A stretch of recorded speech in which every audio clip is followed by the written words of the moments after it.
ಆಚಿ chilli powder ಸಖತ್ ಖಾರ ಬಣ್ಣ ಮತ್ತು ರುಚಿ ಆಚಿ ಚಿಲ್ಲಿ ಪೌಡರ್. ಹುಬ್ಬಳ್ಳಿ ತಾಲೂಕಿನ ಇನಾಮ್ ವೀರಾಪುರದಲ್ಲಿ ಮರ್ಯಾದಾ ಹತ್ಯೆ ಪ್ರಕರಣಕ್ಕೆ ಸಂಬಂಧಪಟ್ಟಂತೆ ಗಾಯಾಳುಗಳ ಭೇಟಿಗೆ ಆಗಮಿಸಿದ್ದಾರೆ ಜಿಲ್ಲಾಧಿಕಾರಿ ದಿವ್ಯಪ್ರಭು.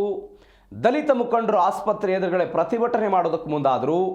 ಡಿಸಿಗೆ ಮುತ್ತಿಗೆ ಹಾಕೋದಕ್ಕೆ ಪ್ರತಿಭಟನಾಕಾರರು ಯತ್ನಿಸಿದರು. ಆದರೆ ಪೊಲೀಸರ ರಕ್ಷಣೆಯಲ್ಲಿ ಆಸ್ಪತ್ರೆಯ ಒಳಗಡೆ ಜಿಲ್ಲಾಧಿಕಾರಿಗಳು ಹೋದರು. ಮೃತ ಯುವತಿ ಕುಟುಂಬಸ್ಥರನ್ನ ಭೇಟಿಯಾಗಿದ್ದಾರೆ. ನೊಂದ ಕುಟುಂಬಕ್ಕೆ 5 ಲಕ್ಷ ರೂಪಾಯಿ ಪರಿಹಾರವಂತೆ. ಮರ್ಯಾದಾ ಹತ್ಯೆ ಆಗಿತ್ತು. ಮಾನ್ಯ ಪಾಟೀಲ್ ಅನ್ನುವಂಥ ಯುವತಿ ವಿವೇಕಾನಂದ್ ದೊಡ್ಡಮನಿ ಅನ್ನುವಂಥ ಯುವಕನನ್ನು ಮದುವೆ ಆಗಿರುವ ಕಾರಣಕ್ಕಾಗಿ ಸ್ವತಃ ತಂದೆಯೇ ತಮ್ಮ ಮಗಳನ್ನು 7 ತಿಂಗಳ ಗರ್ಭಿಣಿಯ ಮಗಳನ್ನು ಕೊಚ್ಚಿ ಕೊಲೆ ಮಾಡಿರುವಂಥ ಪ್ರಕರಣ.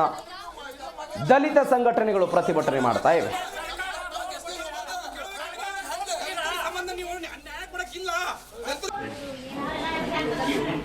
ಇವನ್ ತಂದೆ ಇವನೇ ಹುಡುಗ ಹೇಳ್ತೀನಿ ಮಾಡೋದು ಇವನೇ ಹುಡುಗ ವಿಜಯ್. ನಮ್ಮ ಊರಿಗೆ ಹೋಗಕ್ಕೆ ಭಯ ನೋಡ್ರಿ ಮೇಡಮ್.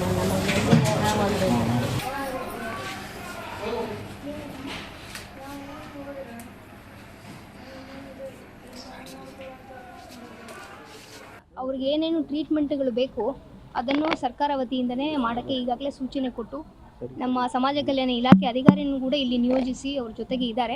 ಈಗ ನಾನು ಕೂಡ ಹೋಗಿ ಅದನ್ನು ಇವರು ಯಾರ್ಯಾರು ಇಲ್ಲಿ ಪೇಷಂಟ್ ಅಡ್ಮಿಟ್ ಆಗಿದ್ದಾರೆ ಅವರನ್ನು ಎಲ್ಲನೂ ಕೂಡ ವಿಚಾರಿಸ್ಕೊಂಡು ಬಂದಿದ್ದೀವಿ. ನಿನ್ನೆ ಇಬ್ಬರು ICUನಲ್ಲಿ ಇದ್ದರು.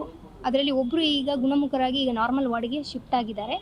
ಅಂದರೆ ಹುಡುಗರ ಒಂದು ದೊಡ್ಡಪ್ಪ ಯಾರಿದ್ರು ಅವರು ಈಗ ICUಯಿಂದ ಶಿಫ್ಟ್ ಆಗಿ ಈಗ ನಾರ್ಮಲ್ ವಾರ್ಡ್ಗೆ ಬಂದಿದ್ದಾರೆ. ಒಬ್ಬರು ಹುಡುಗನ ದೊಡ್ಡಮ್ಮ ಯಾರಿದ್ದಾರೆ ಅವರು ಇನ್ನೂ ICUನಲ್ಲಿ ಇದ್ದಾರೆ. ಈಗಾಗಲೇ ನಾನು ಸಂಬಂಧಪಟ್ಟ ಇಂಟೆನ್ಸಿವಿಸ್ಟ್ ಡಾಕ್ಟರು ಮತ್ತು ಸ್ಪೆಷಲಿಸ್ಟ್ ಜೊತೆಗೆ ಮಾತಾಡಿದ್ದೀವಿ. ಅವ್ರಿಗೆ ಯಾವ ರೀತಿಯಲ್ಲಿ ಹೈಯೆಸ್ಟ್ ಕೇರನ್ನು ಕೊಡಬೇಕು ಅದನ್ನು ಕೊಡೋದಕ್ಕೆ ಕೂಡ ಅವ್ರಿಗೆ ನಾವು ವಿನಂತಿ ಮಾಡ್ಕೊತೀವಿ. ಸೊ ಈಗ ಅವರು ಕಾನ್ಷಿಯಸ್ ಆಗಿ ಇದ್ದಾರೆ. ಅವ್ರಿಗೆ ಕೆಲವೊಂದು ಸ್ಕ್ಯಾನ್ಗಳು ಈಗಾಗಲೇ CT ಸ್ಕ್ಯಾನ್ ಎಲ್ಲ ಕೂಡ ಮಾಡಿದ್ದಾರೆ. ಬಟ್ ಆದಾಗ್ಯೂ ಕೂಡ ಇನ್ನೂ 72 hours ಆದಮೇಲೆ ನಾವು ಅವರ ಬಗ್ಗೆ ನಾವು ಮೆಡಿಕಲಿ ಹೇಳೋದಕ್ಕೆ ಆಗುತ್ತೆ